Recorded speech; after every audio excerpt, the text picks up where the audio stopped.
Antarctica's Doomsday Glacier is about to lose its break, and America gets hit hardest. Every hurricane that has ever made landfall on an American coast shared one defining characteristic. The water came ashore with terrifying force, demolished what it touched, and then it left. It drained back into the ocean. The storm passed. The cameras moved on. The rebuilding began on the same map that existed before. That temporary violence, no matter how destructive, eventually returned the coastline to its original state. But there is one flood threat to the United States that does not operate by those rules at all. It is not a storm system. It will never appear on a weather forecast. It will never trigger an evacuation order. It exists on the opposite side of the planet in West Antarctica. And it is fundamentally different from every hurricane, typhoon, or tropical storm that meteorologists have ever tracked. It is a single glacier, larger than the entire state of Florida, currently shedding 50 billion tons of ice every single year. It is already responsible for approximately 4% of all sea level rise happening on Earth right now. And the floating slab of ice that has been acting as its brake pedal is very likely to shatter apart in 2026, this year. Its name is Thwaites Glacier. The media gave it a nickname that has caused enormous damage to public understanding in both directions. They call it the Doomsday Glacier. But understanding what Thwaites actually is, how it works, why it matters so much more than people realize, and what it means for the American coastline requires us to look past the sensationalism and into the physics, the evidence, and the honest limits of what scientists can actually predict. The object itself demands explanation because most people have only heard the nickname without ever being told what Thwaites really is. The glacier sits in West Antarctica, draining into a stretch of ocean called the Amundsen Sea. Its drainage basin covers approximately 192,000 square kilometers, roughly 74,000 square miles.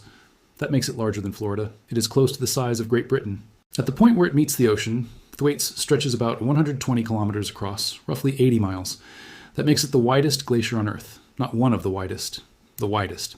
If you stood at one edge of that ice front and tried to see the other end, you would not be able to see it. The distance is too great. And beneath this vast sheet of ice lies the detail that separates Thwaites from every other glacier on the planet. Where the base of the glacier finally lifts off the seafloor and begins to float, the water underneath reaches depths between 800 and 1,200 meters. That is the single fact that makes Thwaites different.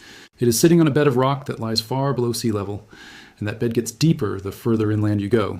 When most people picture a glacier, they imagine ice sliding down a mountain valley, resting on rock that gets higher as you move away from the ocean and lower as you approach it. It is like ice on a normal hill. That is a normal glacier, and that is how glaciers in Switzerland, in the Rocky Mountains, or in Alaska function. The retrograde slope means that retreat tends to slow itself down because the geometry works against further collapse. But Thwaites does not work that way at all. The ground beneath Thwaites slopes downward as you move inland, away from the ocean. It is like ice in a bowl with the depression deepening as you move away from the rim. Geologists call this a retrograde slope, and it transforms the entire system into something geometrically closer to a bowl. The shape matters more than almost anything else in determining how fast Thwaites will collapse, because it creates what scientists call marine ice sheet instability. It is self-reinforcing. It is a feedback loop that only accelerates. Once the grounding line, the point where the glacier stops resting on solid ground and starts floating on seawater, begins to retreat inland, it retreats into deeper water. The water at the grounding line gets deeper as you move away from the edge. This means a taller face of ice becomes exposed to the ocean. The more ice is exposed, the more ocean water comes into contact with it. A taller ice face means more melting. More melting means more weakening at the grounding line. More weakening pushes the grounding line further inland, into water that is deeper still. Each step makes the next step easier. The process feeds itself. It is self-perpetuating, and there is something actively feeding it from below. The water in the Amundsen Sea is not the freezing surface water that most people imagine when they think of Antarctica. On the surface, yes, the water is cold enough to form and maintain ice shelves, but deep below lies a relatively warm, salty layer called circumpolar deep water. This water is not warm compared to human standards, but it is warm compared to the surface water, and warm enough to melt ice. This water has been finding its way along the seafloor and up underneath the glacier into the cavity between the ice and the rock. Scientists have traced its path using density measurements and temperature data. Thwaites is not being melted from above by warm air. The Antarctic atmosphere is brutally cold. It is being melted from underneath in the dark, in conditions no human being had ever directly observed until 2023. In early 2023, 2 papers published in the journal Nature describe what happened when a team of scientists conducted what many consider the most ambitious oceanographic mission ever attempted. They drilled a borehole 600 meters straight down through the ice, penetrating through almost 2,000 feet of frozen water, and lowered a torpedo-shaped robot called Icefin underneath the glacier into the cavity below. Icefin is an autonomous underwater vehicle developed at Scripps Institution of Oceanography, roughly the size of a large torpedo, equipped with cameras, temperature sensors, salinity sensors, and biological sampling equipment. It was the first direct observation of the grounding line of Thwaites, the first time human instruments had directly observed what was happening in the water beneath this massive glacier. What the robot found was unexpected in multiple ways. The melting occurring across the broad, flat underside of the ice was actually slower than the climate models had predicted, somewhere in the range of 6 to 18 feet per year. If the story ended there, it would be genuinely good news. The models had been overestimating melting, which would mean Thwaites was more stable than anyone thought, but the underside of the glacier turned out not to be flat at all. It was not the smooth, frozen ceiling that scientists had assumed they would find. Instead, it was carved into an irregular landscape of terraces that looked like staircases and deep crevices cut up into the ice, almost as if enormous invisible hands had clawed at the underside of the glacier. These features, called rifts and basal topography, completely changed the story. On the steep walls of those features, the melting was dramatically faster. The heat was not spread evenly across a smooth ceiling. It was concentrated sideways into the cracks, channeled along the irregular surfaces. Over the 9 months that the instruments recorded data, the water in that cavity grew warmer and saltier and remained well above freezing through most of the space. This meant there was always heat available to melt the ice, always an engine running in the darkness. The most important conclusion the researchers drew was this: the most significant thing happening beneath Thwaites is not slow, uniform melting across the entire glacier. It is fracture. It is damage. The ocean is working its way into cracks and widening them, exploiting every weakness in the ice's structure. That does more structural damage to the glacier than the melt rate alone would ever suggest. The glacier is not dissolving like a sugar cube. It is being taken apart along its seams, like an old building coming apart at the joints. Which brings us to what is happening right now in 2026, and why the attention on Thwaites has intensified dramatically. Understanding the current situation requires understanding the architecture of the glacier system itself. Thwaites has a floating extension out in front of it called the Thwaites Eastern Ice Shelf. Think of it as a massive slab of ice no longer resting on the seafloor, wedged sideways against an underwater ridge like a door jammed in its frame. It is roughly the size of Rhode Island, extending about 80 kilometers into the Amundsen Sea. Many people fundamentally misunderstand this part of the system. The ice shelf itself does not directly contribute to sea level rise because it is already floating in the ocean, and floating ice displaces its own weight in water. This is a principle known as Archimedes' buoyancy, and it is crucial to understanding why the ice shelf matters. The ice shelf is significant for an entirely different reason than its own mass. It is wedged against what scientists call a pinning point, a submerged ridge on the seafloor. Think of it as a cork wedged against a rock at the bottom of a bottle. The shelf pushes back against the glacier behind it and slows the rate at which land ice slides into the ocean. The land ice, the part resting on bedrock, that is what raises sea level when it enters the water.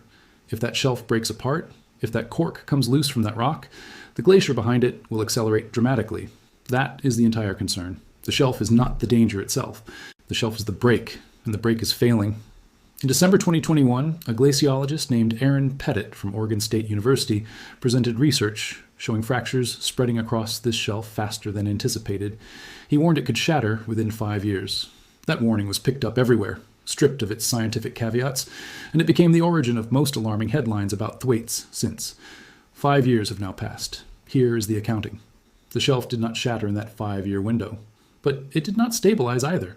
Between January 2020 and January 2026, the speed at which that ice shelf flows tripled, reaching just over 2,000 meters per year. That is accelerating flow. Huge fractures have opened around the pinning point and along the grounding line. On the western side, movement has roughly doubled in just the last 8 months alone. Robert Larter, a marine geophysicist at the British Antarctic Survey, has now stated that the shelf is very likely to break up in 2026, this year. So the 2021 warning was not wrong about the direction. It was early on the timing by a few years. On a system where a few years is essentially nothing in the grand scheme of things, that is worth understanding about this entire field of science. Scientists are usually right about what is happening. They are much less precise about when it happens. The comparison to a hurricane illustrates why this matters so much. A hurricane like Katrina can overwhelm a city and kill thousands in 8 hours.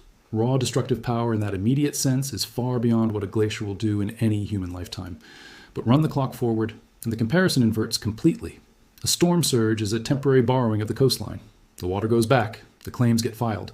The debris gets hauled away. The town gets rebuilt on the same lots. Life resumes on the same map. Sea level rise does not give the land back.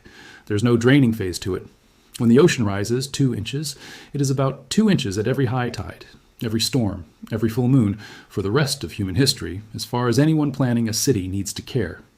But here's the part that does the real damage. Sea level rise does not act alone. It acts as a floor beneath every storm that follows. Raise the baseline by 1 foot, and every hurricane that arrives afterward starts its surge 1 foot higher, over defenses that were designed and financed against the old number. The same storm, unchanged in strength, reaches further inland than it would have before. Sea level rise does not replace hurricanes as a threat. It upgrades all of them at once, permanently, without ever appearing on a radar screen. This is the first reason why this matters so much more than people understand. Here's the second reason, and it is genuinely counterintuitive. You would reasonably assume that ice melting in Antarctica would raise the ocean evenly, or that it would raise it most in the places nearest to Antarctica. Both assumptions are wrong. The reason is gravity. An ice sheet is an enormous concentration of mass, and mass exerts gravitational pull. The Antarctic ice sheet is physically pulling the surrounding ocean toward itself, holding a bulge of water around the continent. When that ice sheet loses mass, it loses some of that gravitational pull, and the water it was holding close redistributes across the rest of the planet. This is called a sea level fingerprint. The result sounds impossible the first time you hear it. When Antarctic ice melts, sea level near Antarctica actually falls. The rise shows up thousands of miles away. The American coastline sits on one of the places where it shows up hardest. According to NASA, when the Amundsen Sea sector of the West Antarctic ice sheet is totally gone, the average global sea level will rise about 4 feet. But the east coast of the United States will see an additional 14 to 15 inches above that average. Think about that, because it completely inverts the intuition. The world gets 4 feet. The American East Coast gets more than 5 feet. The United States is not a bystander to Antarctic ice loss. It is one of the places that gets it worse than the global number implies. The mechanism is not weather or currents or bad luck. It is the gravitational field of a continent of ice on the far side of the planet slackening its grip on the ocean. None of this is a future problem you get to file away because the American coastline is already moving without any help from Thwaites. The Federal Sea Level Rise Technical Report, produced by NOAA together with several other agencies, projects the U.S. coastline will see an additional 10 to 12 inches of sea level rise by the year 2050. This country is on track to experience as much sea level rise in the next 30 years as it did in the previous 100 years. A foot might sound like nothing. You can step over a foot. The problem is that coastlines do not experience averages. They experience the worst day of the month. Under that projection, flooding along the American coast is expected to occur more than 10 times as often as it does today. By 2050, high tide flooding is projected to happen between 45 and 85 days per year, depending on your specific location. Charleston, South Carolina, sits in a range of roughly 45 to 115 days. The Norfolk area in Virginia is projected to see something closer to 100 days. 100 days out of your year. That is not a disaster. Nobody deploys the National Guard for high tide. It is water in the street on more than a quarter of the days in the year with no storm involved, in a city that was not designed for it. This kind of flooding does not kill people the way a hurricane does. It quietly kills property values. It kills insurance markets. It kills road surfaces. It kills septic systems. It kills the tax base that pays for fixing any of it. That projection is essentially the baseline. It is what happens with the ice loss already underway. Thwaites is the thing that could sit on top of it. So let us ask the direct question and answer it with the science rather than the thrill of it. Is Thwaites about to collapse? Is Miami going underwater in the next decade? The honest scientific answer is no. And you should hear that plainly because you will not get it from most videos with this glacier in the thumbnail. There is no evidence that Thwaites has entered a runaway collapse. A full collapse is not expected in the coming decades. The most likely path is that this glacier keeps retreating faster than it used to, through the 21st century and into the 22nd, with enormous consequences measured in centuries. There was a hypothesis called marine ice cliff instability. The idea was that once the floating ice shelves are gone, you are left with towering cliffs of ice exposed at the coast, so tall they could not support their own weight. They would crumble, exposing a new cliff behind them, which would crumble in turn, and the collapse would run inland like a row of dominoes. That hypothesis produced the most terrifying sea level projections of the last decade. In 2024, a study published in Science Advances, led by Mathieu Morlighem of Dartmouth College, tested this hypothesis using 3 separate high-resolution ice sheet models.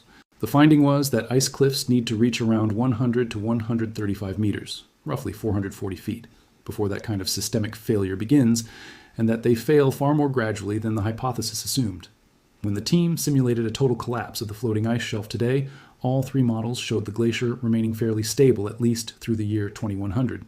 The domino scenario for this century does not appear to hold up. That is a real correction, and it deserves to be said out loud. But listen to what the author said next, because this is where honesty cuts in the other direction. Marine ice cliff instability is only one mechanism of ice loss, and the finding does not mean Thwaites is stable. And what that study removed was the fastest possible route to catastrophe. It did not remove the destination. The ocean is still warm underneath. The bed still slopes the wrong way. The fractures are still spreading. The grounding line is still retreating. Along the Amundsen Sea coast, the ice has withdrawn by as much as 42 kilometers in places. Thwaites is losing ice more than 5 times faster than it was in the 1990s. It shed more than 1,000 billion tons since the year 2000. One modeling study published in March 2026 projects that by 2067, this single glacier could be losing between 180 and 200 gigatons per year, roughly comparable to what the entire Antarctic ice sheet is losing today. The accurate summary is not that the danger was canceled, but that the mechanism has changed and the clock got longer. The direction did not change at all. A slower catastrophe is not a smaller one. It is one that arrives on a schedule. No election cycle, no 30-year mortgage, no municipal bond was ever built to think about the century after the next. As for what happens next, the answer is in the measurement.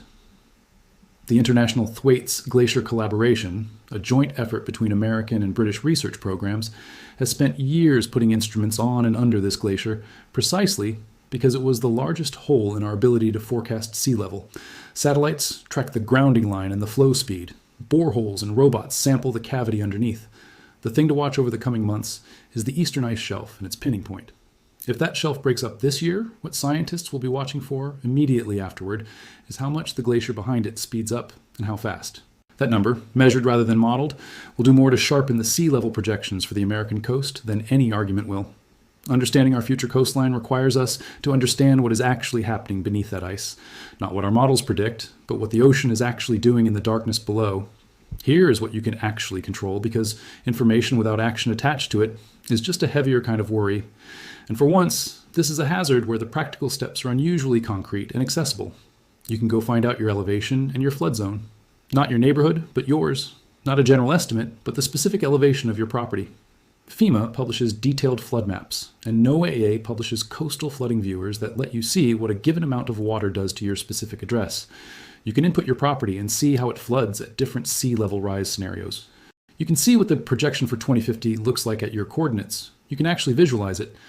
Most people who live near water have never once looked at these maps. They assume they are fine based on historical experience. The ones who assume they are safe are frequently wrong by a margin that matters a great deal.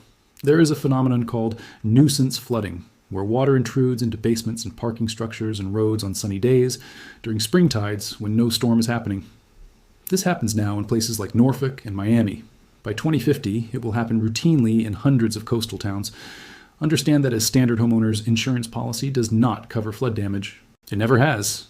Flood insurance is separate from homeowner's insurance entirely. It is a separate purchase, and there is typically a 30-day waiting period before a new policy takes effect.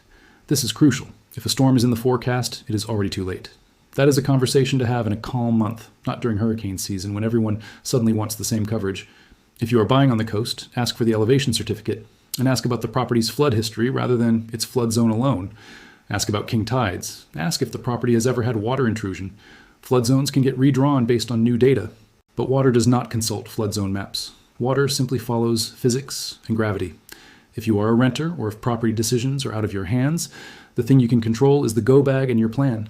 You need documents, maybe medications, water, a way to charge your phone, and one meeting point that everyone in your household knows without needing to be reminded. The hardest part is not any single step. It is keeping the whole of it for every hazard your region actually faces in one place your family can find when the power is out. Before any flood arrives, know where you will go, know how you will get there, know who you will bring. Know what you will carry. The moment the water arrives is far too late to make these decisions. Here is the final thought. We have organized our entire relationship with the ocean around events. Hurricane seasons, evacuation orders, landfall.